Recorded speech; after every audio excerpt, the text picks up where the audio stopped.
Sir అసలు ఈ మోకాళ్ళ అరుగుదల అనేది ఎక్కువగా ఎవరిలో కనిపిస్తుంది, ఏ ఏజ్ ఫ్యాక్టర్లో ఎక్కువగా ఉంటుంది? మోకాళ్ళ అరుగుదల అనేది రెండు రకాలండి. మళ్ళీ ఒకటేమో రుమటాయిడ్ ఆర్థరైటిస్ అనేది యంగ్ పీపుల్లో వస్తుంది. It's an auto immune disease. వయసు రీత్యా వచ్చేది జనరల్గా మోకాళ్ళ డీజనరేటివ్ ఆర్థరైటిస్ అంటే వయసు రీత్యా అరుగుదల స్టార్ట్ అయ్యేది ఆస్టియో ఆర్థరైటిస్. అది యూజువల్గా అబౌవ్ 50 అబౌవ్ 60 ఇయర్స్కి వస్తూ ఉంటుంది.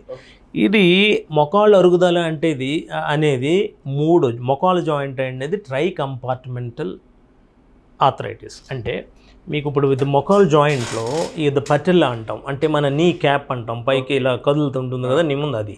దాని తర్వాత ఇది తొడ ఎముక. ఈ తొడ ఎముక అనేది ఫీమర్ అంటాం, ఇది షిన్ బోన్, ఇది కాలు ఎముక, ఇది టిబియా అంటాం.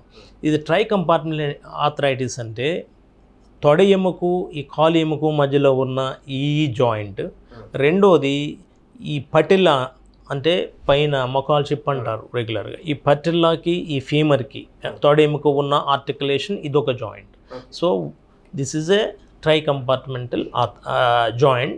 ఇది అరుగుదల అనేది ఎక్కడన్నా అరగవచ్చు జాయింట్లో. ఈ 3 కంపార్ట్మెంట్లు కూడా అరుగుదల ఉండొచ్చు. ఉన్నప్పుడు ఈ 3 కంపార్ట్మెంట్లు మారుస్తాం. అంటే ఈ టిబియోఫెమరల్ జాయింట్ మారుస్తాము, పటెల్లోఫెమరల్ జాయింట్ మారుస్తాము. అంటే ఈ 2 జాయింట్లు కూడా మార్చే అవకాశం ఉంటుంది. ఈ జాయింట్ రీప్లేస్మెంట్లో పరికరాలన్నీ ఏంటంటే మెయిన్గా ఇది కార్టిలేజ్ అంటాం, దీన్ని మృదుస్థలం అంటాం. దాన్ని ఏంటంటే పైన మన పచ్చి కొబ్బరి ముక్కలా ఉంటుంది, కోటింగ్ ఉంటుంది.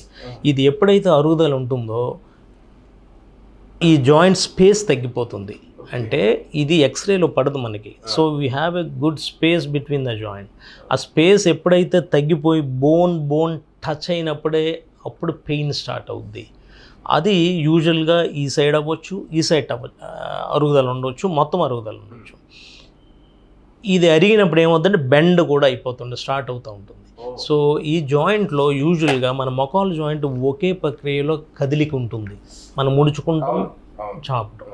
సో ఈ కొన్ని స్టెబిలైజింగ్ స్ట్రక్చర్స్ ఉంటాయి ఇందులో, దానివల్ల అటు ఇటు కదలనివ్వు.